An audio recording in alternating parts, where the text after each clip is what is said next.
దేవుని స్తోత్రం కలుగునుగా. ప్రియమైన పిల్లలారా,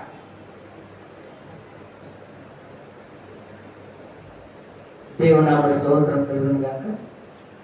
ప్రియమైన దేవుని పిల్లలారా, నాశనకరమైన ఏ వస్తువు పరిశుద్ధ స్థలం మీద నిలిచినప్పుడు చదువువాడు గ్రహించరుగా. కానీ యేసుక్రీస్తు చక్కగా అక్కడ జన సమూహానికి శిష్యులకు చక్కగా బోధించారు. ఆ నాశనకరమైన ఏ వస్తువుల గురించి రెండో పార్ట్గా మనం చక్కగా చెప్పుకుందాం. మొదటి పార్ట్ చెప్పాము, రెండో పార్ట్ను కూడా మనము చక్కగా తెలుసుకొని ఆ నాశనకరమైన ఏ వస్తువును పరిశుద్ధ స్థలం మీద నుండి మనము కూడా తీసివేసుకుని తండ్రి చిత్తాన్ని మనం నెరవేర్చి తండ్రి రాజ్యంకు వారసులు అగునట్లుగా మనం సిద్ధపడతాం. చిన్న ప్రార్థన చేసుకుందాం. మహాగణుడా, మహోన్నతుడా, నీ బంగారు పాదములకు స్తుతులు స్తోత్రం చెల్లించుకుంటున్నాం. నా దేవా, నా తండ్రి, ఈ దినము నీ బిడ్డలమైన మేము నీ సన్నిధిలో చేరి నీకు ఇష్టమైన పని నేను చేయాలని నీ చిత్తాన్ని మాకు బయలుపరిచినందుకు నా దేవా, మేము సిద్ధపడి నీ సన్నిధిలో నా తండ్రి అనేక మందిని సిద్ధపరచుకున్నట్టు మీరు ఇచ్చిన జ్ఞానాంశంను బట్టి నేను నమస్కరిస్తాను. నాశనకరమైన ఏ వస్తువుల గురించి మేము రెండవ పార్ట్ నా తండ్రి నేను చెప్పుకుంటున్నాం. మరి నా తండ్రి మీరే ఆది నుండి అంతవరకు ఆదిత్య వహించి నడిపించమని యేసునామమున వేడుకుంటున్నాం తండ్రి, ఆమేన్. ఆమేన్. ప్రియమైన దేవుని బిడ్డలారా, మార్కు సువార్త 13వ అధ్యాయము 14వ వచనం మనం చదువుకుందాం. మరియు నాశనకరమైన హేయ వస్తువు నిలుపురాని స్థలమందు నిలుచుట మీరు చూచినప్పుడు చదువువాడు గ్రహించుగాక. యోదయలో ఉండువారు కొండలకు పారిపోవలెను. మిద్దె మీద ఉండువాడు ఇంటిలో నుండి ఏదైనాను తీసుకొని పోవుటకై దిగి అందులో ప్రవేశింపకూడదు. కనుక ప్రేమ బిడ్డలారా, నాశనకరమైన హేయ వస్తువు అంటే మనం దేవుని ఆలయమై ఉన్నాం కనుక ఈ నాశనకరమైన హేయ వస్తువు మన దేహం మీద ఉండకూడదని ఈ కడగర దినాల్లో, అంత్య దినాల్లో, ఇంకా సమయం లేని దినములలో యేసు ప్రభు ముందుగానే మనకు బయలుపరిచారు.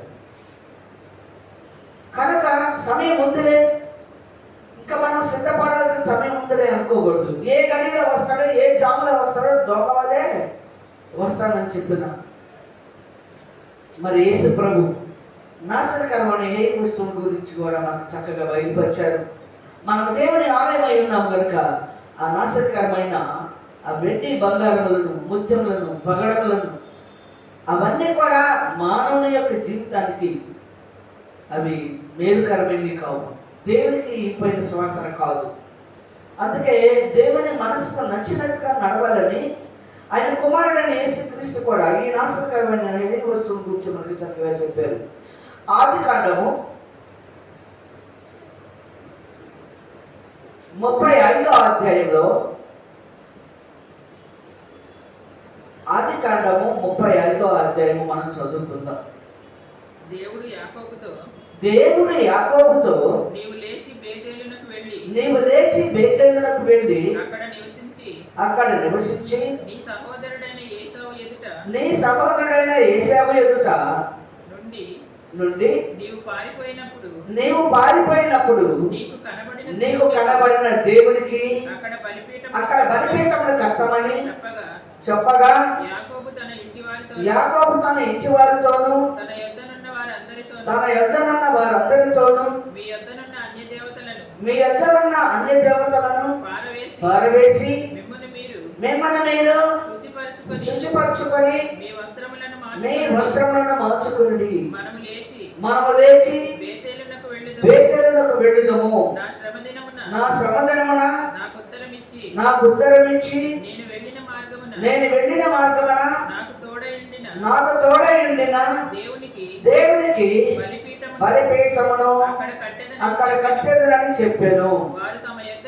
వారు తమ యొద్దనున్న అన్య దేవతలన్నిటినీ తమ చెవులనున్న పోగులను యాకోబునకు అప్పగింపగా యాకోబు షెకెము దగ్గరనున్న మస్తకి వృక్షము కింద వాటిని దాచిపెట్టెను.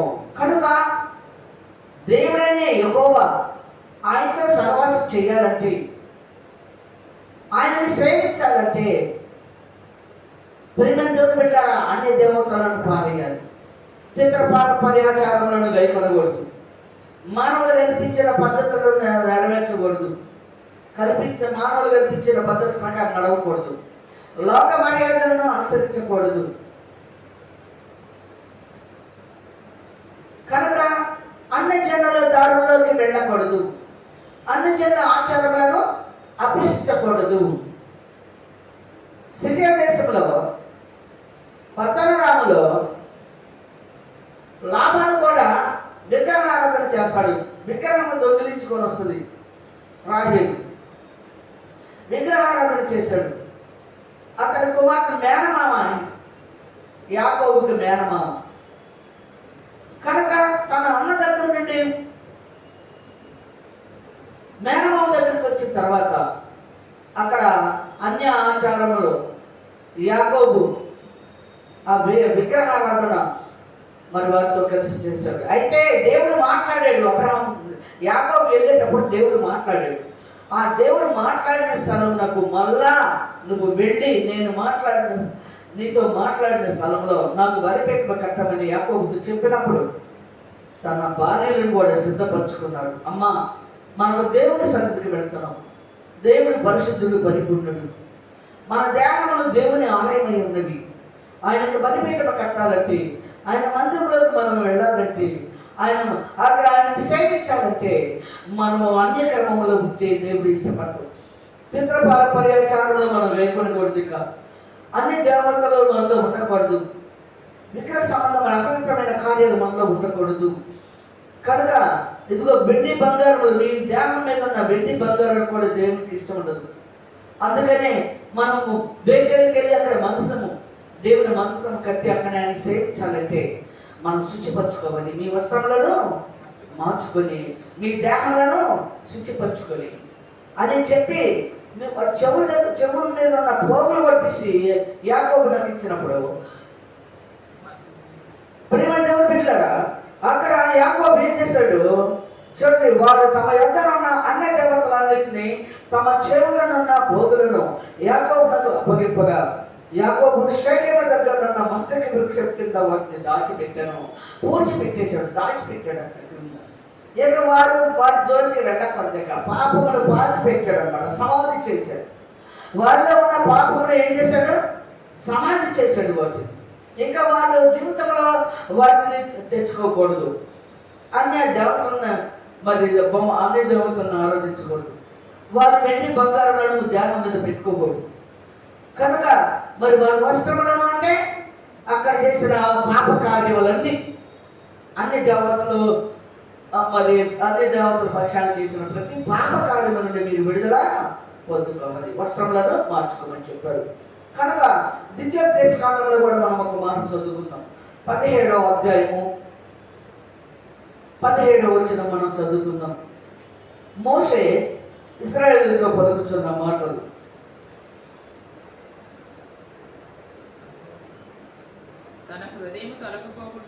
తన హృదయము తొలగిపోకుండానట్లు అతడు అనేక స్త్రీలను వివాహము చేసుకొనకూడదు. వెండి బంగారములను అతడు తన కొరకు బహుగా విస్తరింపజేసుకొనకూడదు. మరియు అతడు రాజ్య సింహాసనమందు ఆసీనుడైన తరువాత లేవీలైన యాజకుల స్వాధీనములనున్న గ్రంథమును చూచి ఆ ధర్మశాస్త్రములకు ఒక ప్రతిని తన కొరకు రాసుకొనవలెను. అది అతని యొద్ద ఉండవలెను. కనుక ప్రియమైన దేవుని బిడ్డలారా, ధర్మశాస్త్రంలో దేవుడైన యెహోవా ఏదైతే మోషే ద్వారా బయలుపరిచారో వాటి ప్రకారమే మనం నడుచుకోవాలి. ధర్మశాస్త్రంలో ఏం చెప్పాడో వాటి ప్రకారం నడవాలి. ఐగుప్తు దేశంలో 430 సంవత్సరాలు బానిసత్వం చేశారు. అన్ని జనుల మధ్య ఉన్నారు ఇశ్రాయేలు. అక్కడ జరిగించిన కార్యక్రమాలు ఏవి కూడా చేయకూడదు. వాటిని పాతి పెట్టేసేయాలి, సమాధి చేయాలి. పాతి పెట్టడం అంటే ప్రియమైన దేవుని బిడ్డలారా, పాప కార్యములన్నీ కూడా విడిచి పెట్టాలి. అందుకనే చూడండి, తన హృదయం తొలగిపోకుండానట్లు అతడు అనేక స్త్రీలను వివాహం చేసుకోకూడదు. వెండి బంగారములను అతడు తన కొరకు బహుగా విస్తరింప చేసుకోకూడదు. వాటి వలన గర్వము అహంకారము వస్తుంది. అది అపవాది జోరపడుతుంది, అది అపవాది సంబంధము. అందరి బట్టి మన దేహం మీదకి రాకూడదు. మన ఇంట్లో ఉండొచ్చు వెండి బంగారం, ఎంతైనా ఉండొచ్చు. వెండి బంగారం ఎంతైనా మన ఇంట్లో ఉండొచ్చు.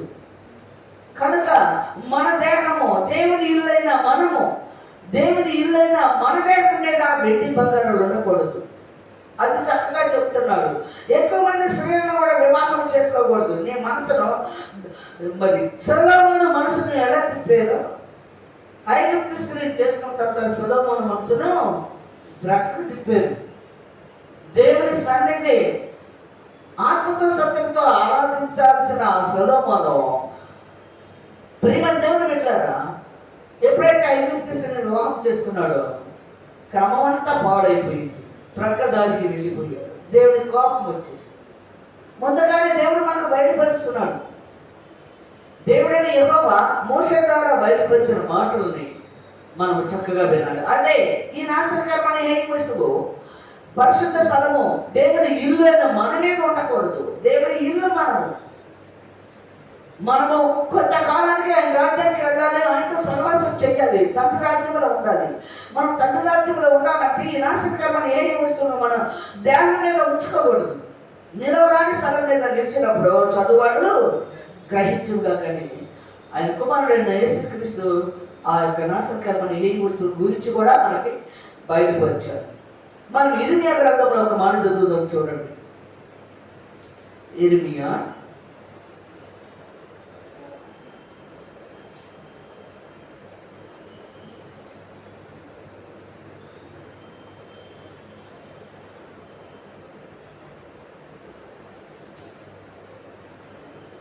ఇర్మియా 4:30 మనం చదువుదాం. ప్రవక్త ద్వారా దేవుడు మనకు ముందుగానే బయలుపరిచాడు. ప్రవక్త లేఖనములను ధర్మశాస్త్రములను నేను కొట్టివేయవచ్చునని మీరు తలంచుకుడి అంటాడు యేసుప్రభు. ప్రవక్తలు చెప్పి చక్కగా మనం నెరవేర్చాలి. ధర్మశాస్త్రంలో ఉన్నది మోషే ద్వారా దేవుడు బయలుపరిచిన లేఖన భాగములన్నీ కూడా మనం చక్కగా దేవుని పని చక్కగా నెరవేర్చాలి, దేవుని చిత్తాన్ని నెరవేర్చాలి. ప్రవక్తలు కూడా దేవుని చిత్తాన్ని నెరవేర్చారు.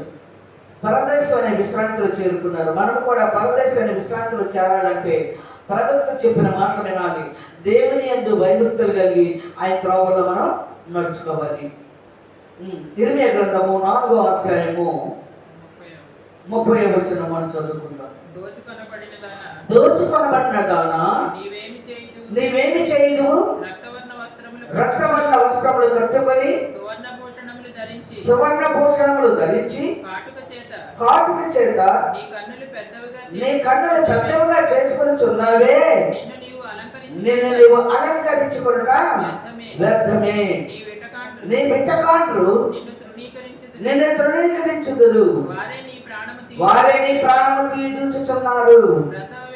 ప్రసవ వేదన పడి స్త్రీ కేకలు వేయనట్లు, తొలి కానుపు కనుచు వేదన పడి స్త్రీ కేకలు వేయనట్లు, సియోను కుమార్తె అయ్యో నాకు శ్రమ, నరహంతకుల పాలై నేను మోక్షించుచున్నాను అని ఒక రోజు చేతులార్చుచు కేకలు వేయుట నాకు వినబడుచున్నది. సియోను కుమార్తెలంట. ఎవరండి వారు?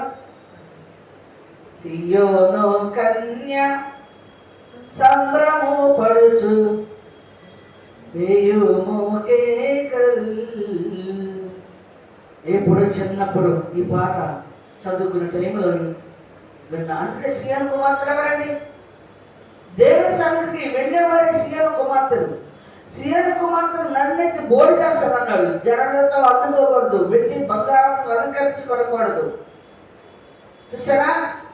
వెలగల వస్త్రములు ధరించుకోకూడదు. సీయన కుమార్తెలకు దేవుడిని ఎక్కువ చక్కగా సెలవిచ్చారు. ఇక్కడ అన్నారు ఇవన్నీ వెండి బంగారములు వారు మరి ఆ వెలగల వస్త్రములు ధరించుకొని వారి గర్వానికి సాదృశ్యంగా చేసుకున్నారట. అందుకనే సీయోను కుమార్తె అయ్యో నాకు శ్రమ, నరహంతుకుల పాలై. ఎవరు నరహంతుకులు?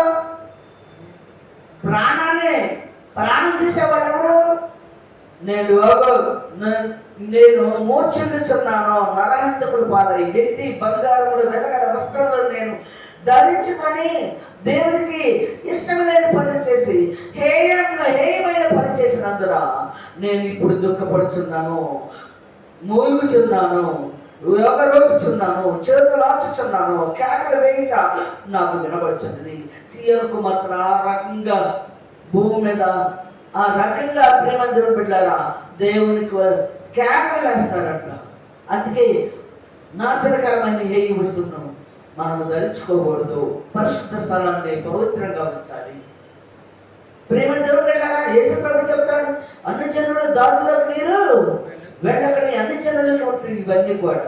అన్ని జనులు విస్తారంగా సంపాదించుకుంటారు, విస్తారంగా వారి యొక్క దేహమును అలంకరించుకుంటారు. మనమైతే అలంకరించుకోకూడదు. చూడండి మత్తయి సువార్త అన్ని జనుల దారుల్లోకి మీరు వెళ్ళకుడి 10వ అధ్యాయం చూడండి. మత్తయి సువార్త 10వ అధ్యాయము యేసు ప్రభు చెప్పిన మాటలు 5వ వచనం చదువుకుందాం. మత్తయి సువార్త 10వ అధ్యాయము 5వ వచనం. యేసు ఆ 12 మందిని పంపుచు వారిని చూచి వారికి ఆజ్ఞాపించినది ఏమనగా మీరు అన్ని జనుల దారిలోనికి వెళ్ళకుడి. సమరయుల ఏ పట్టణంలోనైనాను ప్రవేశింపకుడి గాని ఇశ్రాయేలు వంశంలోని నశించిన గొర్రెల యొద్దకే వెళ్ళుడి. వెళ్ళుచు పరలోక రాజ్యము సమీపించినది ప్రకటించుడి. చూసారండి, అన్ని జనుల దారులకి మీరు వెళ్ళకుడి. సమరయులు అంటే ఎవరండి? సమరయులు ఉన్న పట్టణాల్లో కూడా మీరు వెళ్ళొద్దు. ఎవరు మీరు? అన్ని జనులు ఎవరు? ఐగుప్తీయులు. సమరయులు ఎవరు? అశూరీయులు. ఇశ్రాయేలీయులతో చెప్తున్నాడు. ఇశ్రాయేలు నశించిపోయారు, ఇశ్రాయేలీలే నశించిపోయారు. ఐగుప్తు దేశంలో ఆ చెడు కార్యములను, వ్యభిచార కార్యములను వారు వెంబడిస్తూనే ఉన్నారు. దేవుని ఆలయాన్ని పాడు చేస్తూనే ఉన్నారు. దొంగలుగా చేశారు, వ్యాపార పుట్టినగా చేశారు. ఇశ్రాయేలీలే నశించిపోయినా గొర్రెల వల్లే ఉన్నారు. వారి వరకు చూస్తారా? కాబట్టి ప్రేమ దేవుడు పెట్టారా వారు వారు ఆ భయంకరమైన అన్ని జనుల్లోకి దారుల్లోకి వెళ్ళి వారు భయంకరమైన పరిస్థితుల్లో ఉన్నారు ఇశ్రాయేలీయులు. కనుక అన్ని జనుల దారుల్లోకి వెళ్ళకూడదు. సమరయులు ఉన్న పట్టణాల్లోకి వెళ్ళకూడదు.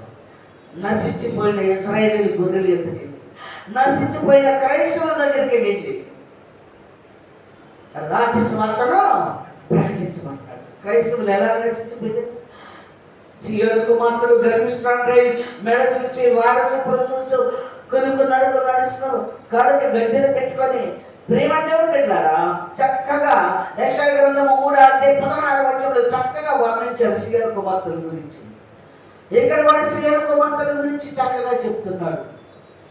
కనుక మీరు అన్ని జనుల దారుల్లోకి మీరు వెళ్ళకుడి అని చక్కగా చెప్పాడు.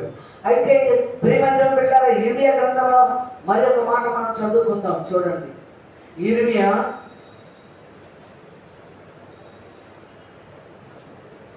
10వ అధ్యాయము, ఇర్మియా 10వ అధ్యాయము 1వ వచనం మనం చదువుకుందాం. ఇశ్రాయేలు వంశస్థులారా యెహోవా మిమ్మును గూర్చి సెలవిచ్చిన మాట వినుడి. యెహోవా సెలవిచ్చుచున్నది ఏమనగా అన్ని జనముల ఆచారముల అభ్యసింపకుడి. ఆకాశమందు అగుపడు చిహ్నములకు జనములు భయపడును. అయితే మీరు వాటికి భయపడుకుడి. జనముల ఆచారములు జనముల ఆచారములు వ్యర్థములు. చాలా జనముల ఆచారములు వ్యర్థములు. అన్ని జనుల ఆచారములను అభ్యసించుకుని.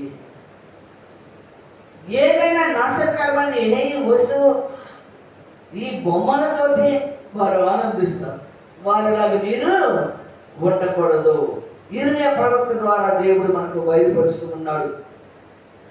కనుక ప్రేమ దేవుడు పెట్టారా, ఎహెజ్కేలు గ్రంథంలో కూడా మనం ఒక మాట చదువుకుందాం. చూడండి, ఎహెజ్కేలు ప్రవక్త ద్వారా దేవుడు మనకు బయలుపరిచింది. ఎహెజ్కేలు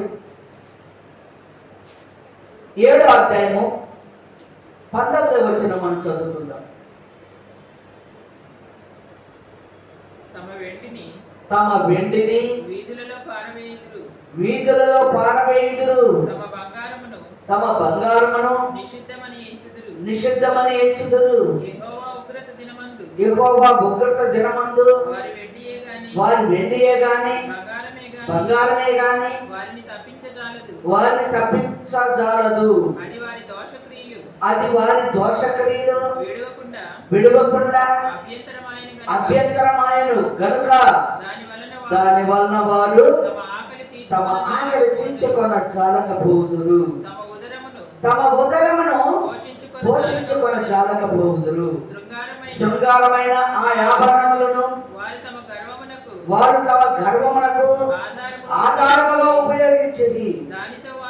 దానితో వారు హేయమైన దేవతల విగ్రహములు చేసిరి కనుక నేను దానిని వారికి రాతగా చేసేదను. చూసారా ప్రేమ దేవుడు పెట్టారా? ఇవన్నీ ఎందుకు చెప్తున్నాడు? నోవాహు 2వ కుమారుడు హాము శపించబడినవాడై విగ్రహారాధనకు తండ్రి అయ్యాడు. కనాన్ దేశీయులు విగ్రహారాధనకు తండ్రి. నోవాహుకు 3 కుమారుల్లో 2వ కుమారుడు విగ్రహారాధికుడు. కనుక ప్రేమ దేవుడు పెట్టారా, మొదటి కుమారుడు షేము దేవుడిని స్తుతించేవాడుగా ఉన్నాడు. హాము తిరుగుబాటు చేసేవాడుగా ఉన్నాడు. కనుక ప్రేమ దేవుడు పెట్టారా, హాము విగ్రహారాధనకి తండ్రి అయిపోయాడు. నాశనకరమైన హేయ వస్తువు పరిశుద్ధ స్థలం మీద మరి వాటిని పెట్టుకోవడానికి హాము మరి తన మనసును అట్లా నిలుపుకున్నాడు. అందుకని అన్ని జనుల దారిలోకి మీరు వెళ్ళకండి అంటే హాము సంతానము, నోవాహు 2వ కుమారుని సంతానము. హాము విగ్రహారాధికుడు. కీర్తన గ్రంథంలో ఒక మాట చదువుదాం చూడండి.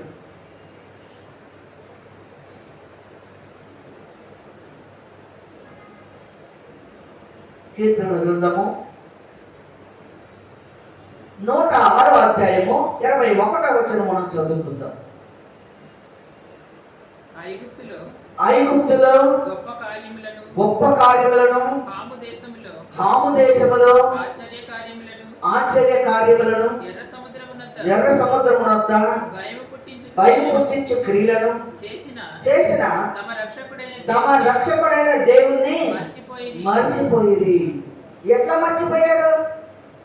దేవుడు అంత గొప్పగా ఐగుప్తు దేశంలో తీర్పు తెచ్చి ఐగుప్తు దేవతలకు తీర్పు తెచ్చి ఐగుప్తీయులను నాశనం చేసి ఇశ్రాయేలును బయటికి తీసుకొస్తే వారు మరలా దేవుడికి విరోధమైన పనులు చేశారు.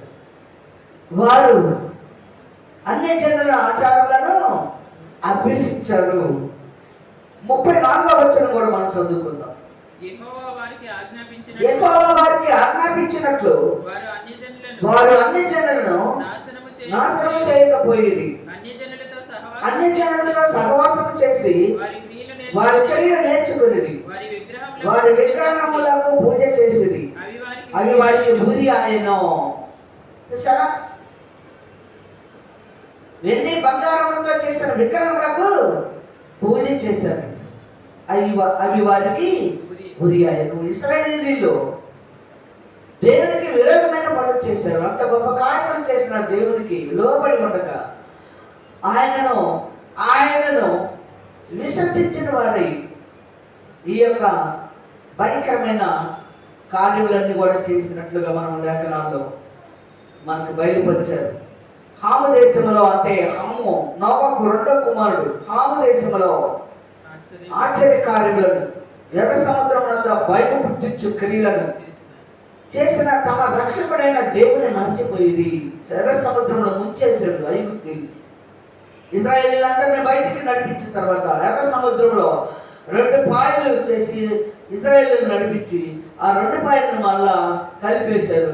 ఐగుప్తీయులు సైన్యం అంతా కూడా ఆ యొక్క సముద్రంలో మునిగిపోయి ఇంత గొప్ప కార్యం చేసిన దేవుణ్ణి మర్చిపోయారంట. కనుక 105వ దావీదు కీర్తనలో కూడా ఒక మాట మనం చదువుకుందాం. 105:23 వచనం మనం చదువుకుందాం. ఇశ్రాయేలు ఐగుప్తులోనికి వచ్చెను. యాకోబు హాము దేశమందు పరదేశిగా ఉండెను. ఆయన తన ప్రజలకు బహు సంతానాభివృద్ధి కలుగు చేసెను. వారి విరోధుల కంటే వారికి అధిక బలము దయచేసెను. తన ప్రజలను పగ చేయనట్లు తన సేవకుల ఎడల కుయుక్తిగా నడుచునట్లును ఆయన వారి హృదయమును త్రిప్పెను.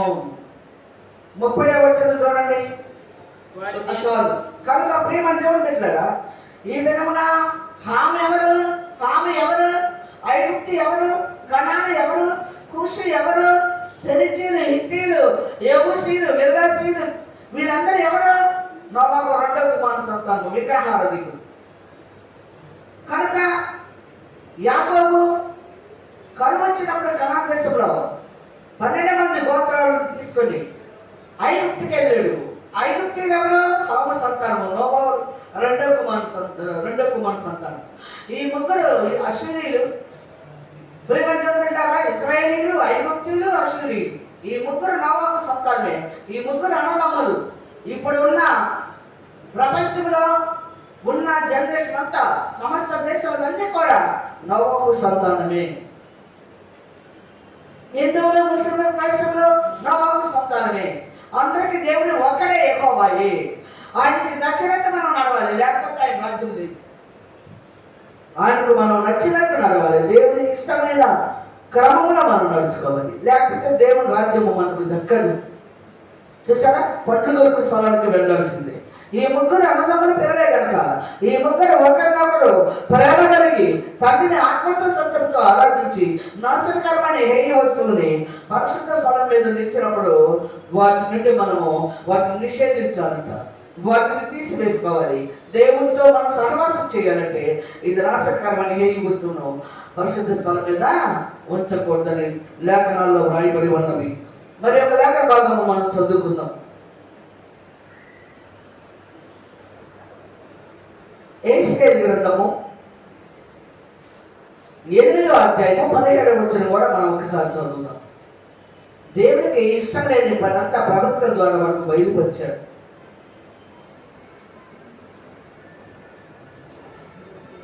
యెహెజ్కేలు గ్రంథము 8వ అధ్యాయము 17వ వచనం మనం చదువుకుందాం. అప్పుడు ఆయన నాతో ఇట్లా నేను నరపుత్రుడా, నీవు చూచితివే యూదావారు ఎక్కడ ఇంటి హేయ కృత్యములు జరిగించుక చాలుగా వారి దేశమును బలాత్కారముతో నింపుచు నాకు కోపము పుట్టించుదురు. తీగే ముక్కునకు పెట్టుచు మరి ఎక్కువగా నాకు కోపం పుట్టించుదురు.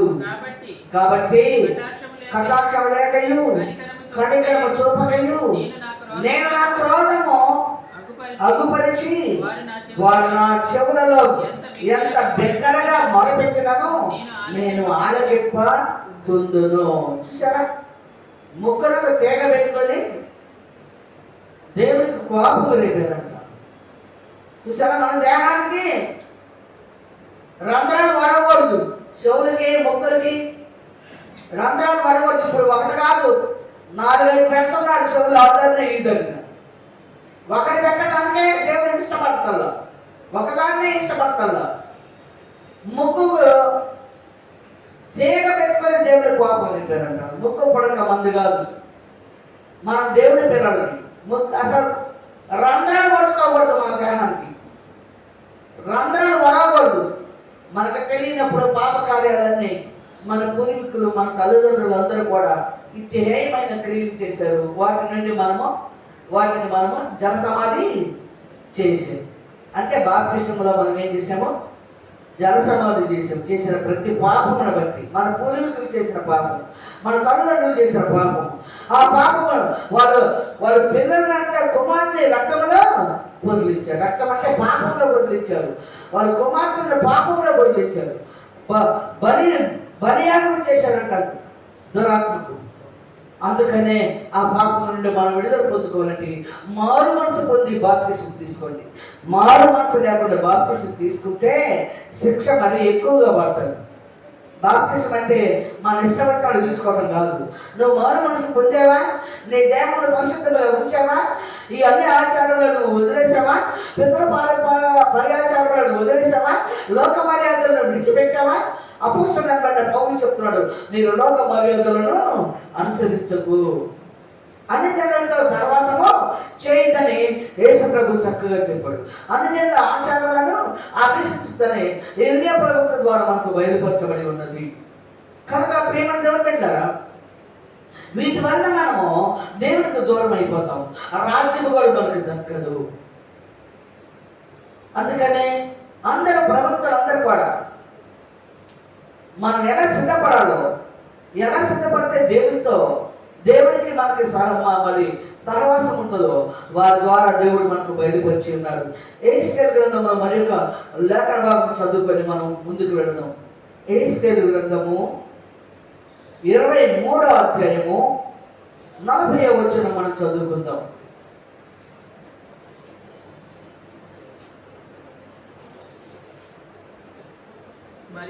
మరియు దూరమునున్న వారిని పిలిపించుకొనుటకై వారు దూతను పంపిరి. వారు రాగా వారి కొరకు నీవు స్నానము చేసి కన్నులకు కాటుక పెట్టుకొని ఆభరణములు ధరించుకొని ఘనమైన మంచం మీద కూర్చుండి బల్లను సిద్ధపరిచి దాని మీద నా పరిమళ ద్రవ్యమును తైలమును పెట్టితివి. అంటే ఆత్మతో సత్యముతో ఆరాధించిన హృదయాన్ని వాళ్ళ తట్టుకు నువ్వు త్రిప్పేవు. దేవుడిని ఆరాధించాల్సిన ఆ నోట్లో ఆ మాటలని ఈ భయంకరమైన ఈ అరణ్యం నుండి వచ్చిన వారితో కలిసి చక్కగా వారితో ఏకీభవించిందంట. అలాగనే జరగగా అచ్చట ఆమెతో ఉండిన వేడుకగాండ్ర సమూహము యొక్క సందడి వినబడెను. సమూహమునకు చేరిన త్రాగుబోతులు వారి యొద్దకు ఎడారి మార్గము నుండి వచ్చిరి. వారు ఈ వేశ్యల చేతులకి కడియములు తొడిగి వారి తలలకు పూదండలు చుట్టిరి. వ్యభిచారము చేయుట చేత బలహీనురాలైన దీనితో నేను ఇలాగంటిని. అది మరి అన్నిటిని వ్యభిచారము చేయక మానదు. వేశ్యతో సాంగత్యం చేయనట్లు వారి దానితో సాంగత్యం చేయుదురు. అలాగనని వారి కాముకరాండ్రైన ఒహోలాతోను ఒహోలీబాతోను సాంగత్యం చేయించి వచ్చింది. కనుక ప్రేమ దేవుడు పెట్టారా, దేవుడైన యెహోవా మనం ఏ విధంగా ఉంటారో ప్రవక్త ద్వారా ముందుగానే బయలుపరిచారు. మాకేం తెలుసయ్యా, మాకెవరు చెప్తున్నారు, మాకెవరు చెప్పారయ్యా ఇది నిషిద్ధమైందని, దీన్ని మేము మరి మా మీద ఉంచుకోవద్దని ఎవరు చెప్పారా అనకుండా ప్రవక్తల ద్వారా ఆది కాండం నుండి ద్వితీయోపదేశ కాండము, నిర్గమ కాండము, ప్రేమ దేవుడు పెట్టారా ప్రవక్తలు, ఇర్మియా ప్రవక్త, యెహెజ్కేలు ప్రవక్త, దేవుడి కుమారుడైన యేసుక్రీస్తు ప్రవక్త ఈ మాటలన్నీ కూడా మనకు చక్కగా చెప్పారు. నేరము నేరము మాకెవరు చెప్పారు? నేరం మోపకూడదు. గ్రంథం చదివి తెలుసుకో. ప్రవక్తతో నేను బయటపరిచిన మాటలను నువ్వు వినే వాటి ప్రకారం నడుచుకో. మంచిగా నడుచుకో, చెడునే విసర్జించు. కనుక నీ దేహము దేవుని చేత నీకు ఏర్పాటైంది దేహం. కనుక ఆత్మతో సత్యంతో నీవు దేవుణ్ణి ఆరాధించాలి. అన్యుల వలె మనం ఉండకూడదు. అన్ని ఆచారాలను అభ్యసించకూడదు. కనుక ప్రేమ దేవుని బిడ్డలారా, లోక మర్యాదను మనం అనుసరించకూడదు. పితర పారంపర్యాచారాలను అనుసరించకూడదు. మానవులు కల్పించిన పద్ధతులు దేవోపదేశంగా బోధించకూడదు. చక్కగా క్రమముగా దేహాన్ని ఆలయంగా మార్చి పరిశుద్ధముగా ఉంచి తండ్రి చిత్తాన్ని నెరవేర్చి తండ్రి రాజ్యములకు మనం అవసరం అవ్వాలి. నువ్వు సిద్ధపడి అనేక మందిని సిద్ధపరచుకుంటాం. దేవుడు తన వాక్యము దీవించుగాక. ప్రార్థన చేసుకుందాం. ప్రార్థన.